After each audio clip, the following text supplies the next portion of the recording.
প্রত্যেক দিন যখন হরিকে ডাকছে সমানে বুঝতেও পারেনি যেখানে বসে হরিনাম করছিলেন প্রভু কখনো যেন এসে সমানকে কোলে নিয়ে বসে আছে।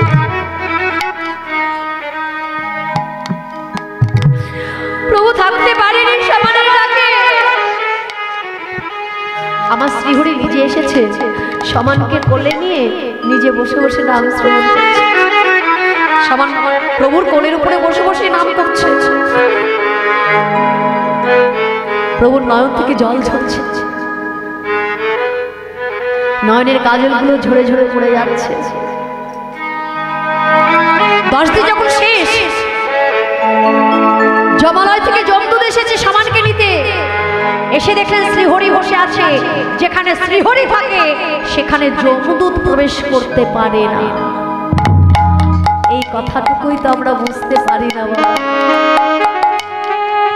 যে হরি নামকে ভালোবাসে তাকে জমালয়ে যেতে হবে। যমদূত চলে গেল ফিরে। চিত্রগুপ্ত জিজ্ঞাসা করছে, কিরে ফিরে এলি কেন?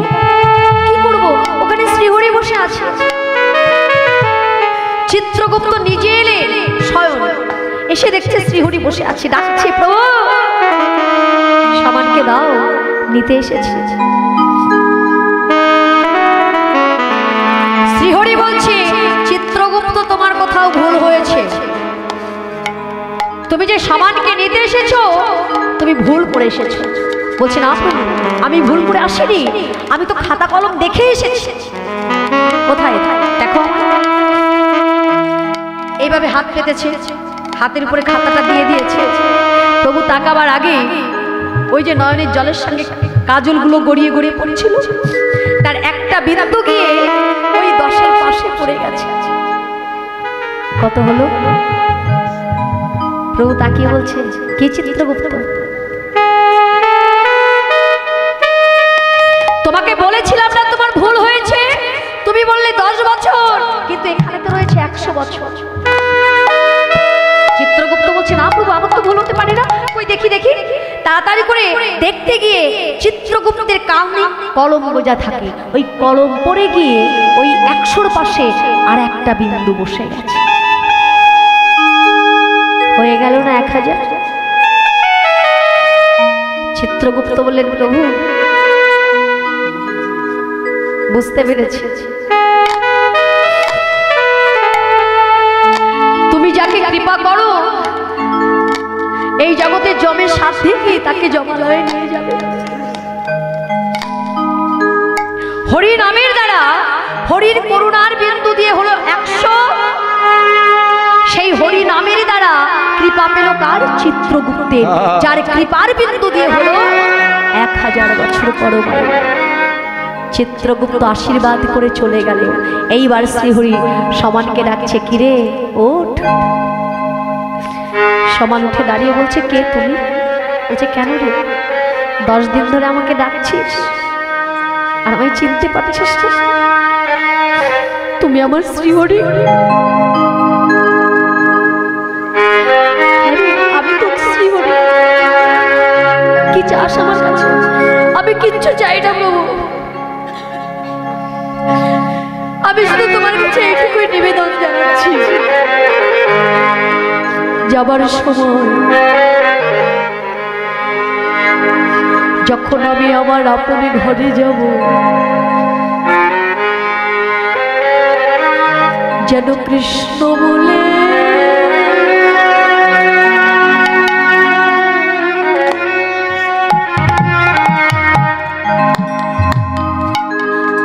ঘরে যেতে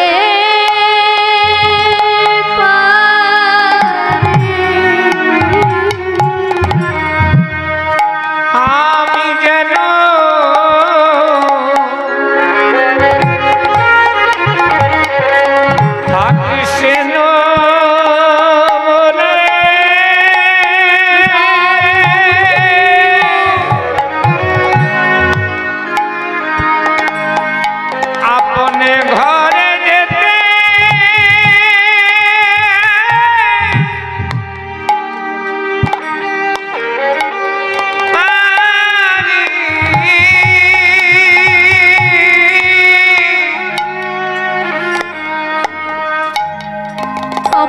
ঘরে যাবা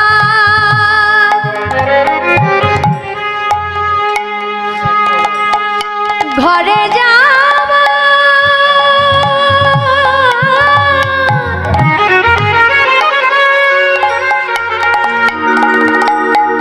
ঘরে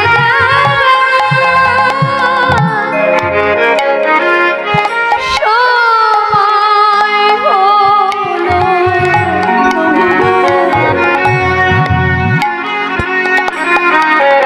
আমি যেন কৃষ্ণ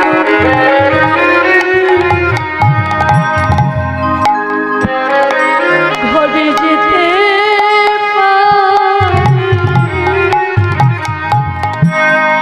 তোমার চাঁদ বদনে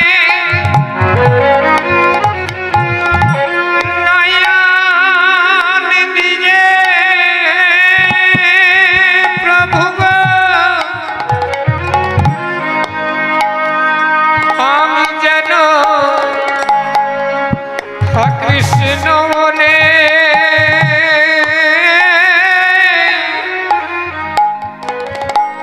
আপন ঘরে যেতে পারি।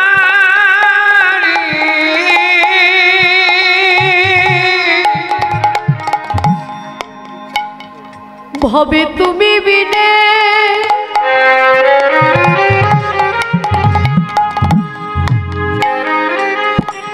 তুমি বিনে আমার আর কে আছে প্রভু।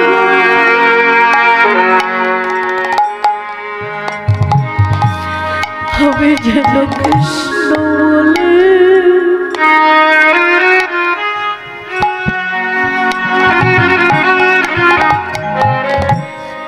ঘরে যেতে পারি। এভাবে তুমি বিনে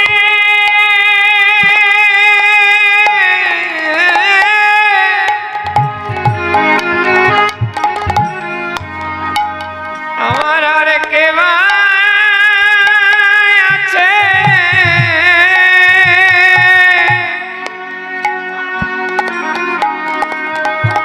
আমি যেন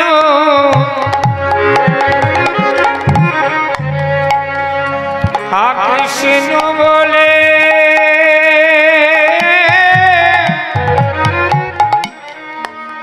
আপন ঘরে যেতে পারি।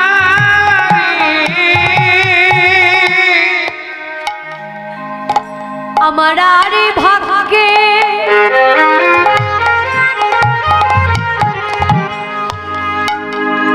আরে ভাগ্যে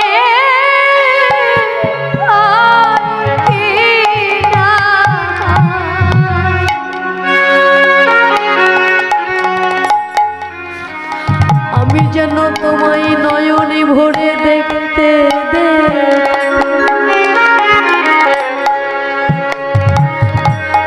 আমার আপনি ঘরে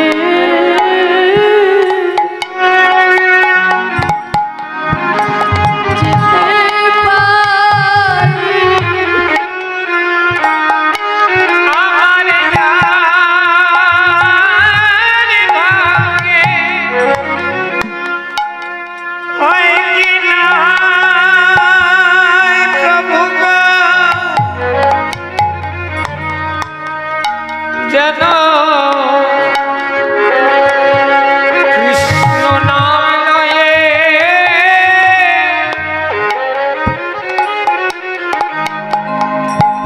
আপন ঘরে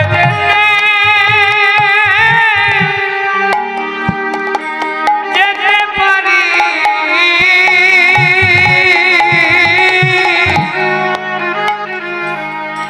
যে কৃষ্ণ নামে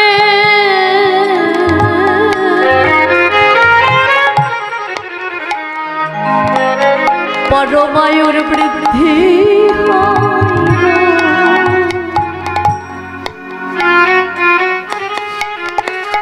প্রভু গো আমি সেই নামে যেন প্রভু ভুলি না।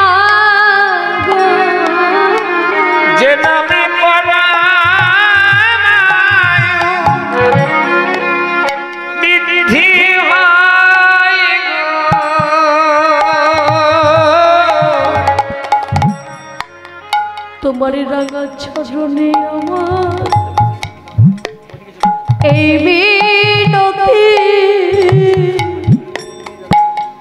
যেন হরে কৃষ্ণ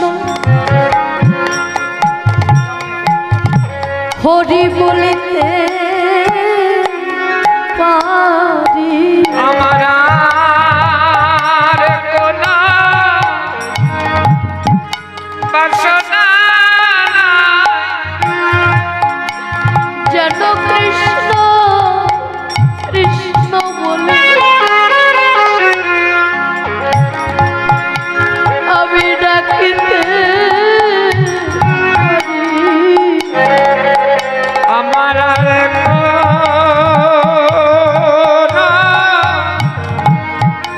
বাসনা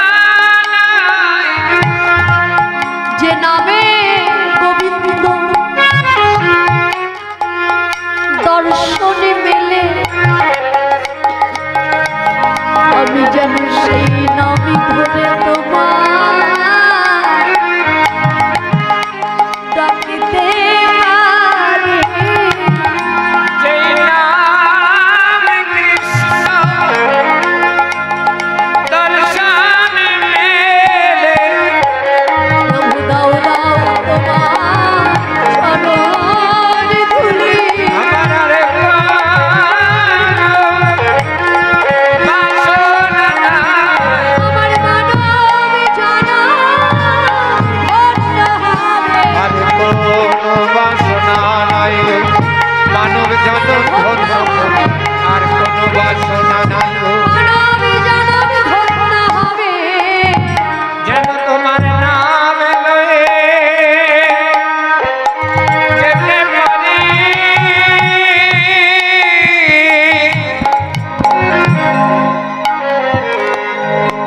কৃষ্ণ মহাজন বললেন হরিনামে পরমায়ুর বৃদ্ধি হয়। ভক্তি ভরে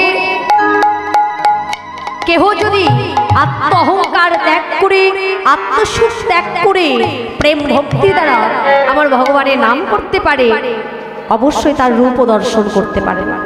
ও নাগরী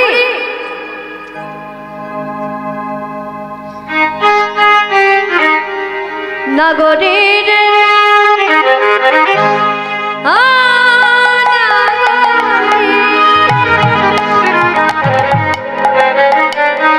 কি দেখলাম দামিনী দাম দমন রুচি দরশয়ে দূরে গেল দূরে গেও দরপুকুর বিদ্যুতের সঙ্গে তুলনা করা যাবে না। গোড়ারূপ দর্শন করে দর্প চূর্ণ হয়েছিল কার? কামদেবী। কামদেবীর দর্প চূর্ণ হয়েছিল। দেবতাদের মধ্যে সব থেকে সৌন্দর্যময় পুরুষ হচ্ছে কামদেব। তিনি যখন দেবরাজ ইন্দ্রের রাজসভায় গিয়ে বলেছিলেন আমাকে জয় মুকুট পরিয়ে দিন, কি কারণে? বলছে আমার মতো রূপবান, আমার মতো গুণবান, আমার মতো বলবান পুরুষ এই ত্রিভুবনে আর কেউ নাই। দেবরাজ ইন্দ্র বললেন অবশ্যই দেব, তার আগে তুমি একটা কাজ কর, মত্তের বুকে নবদ্বীপ ধামে যাও, যেখানে আমার প্রভু গমন করেছে, গৌর রূপে অবতার হয়েছে, তার পাশে গিয়ে দাঁড়াও। কামদেব এসে আমার গোড়ারূপ দর্শন করে তার অহংকার চূর্ণ হয়ে গিয়েছে। হরে কৃষ্ণ।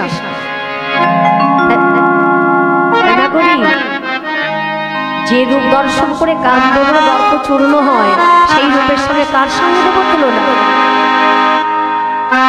শোনো কুসুম তাহে কোন গনিয়ে রে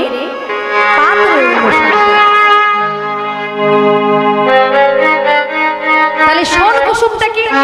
শোন কুসুম এক ধরনের ফুল, শোন গাছে হয়, দেখতে খুব সুন্দর।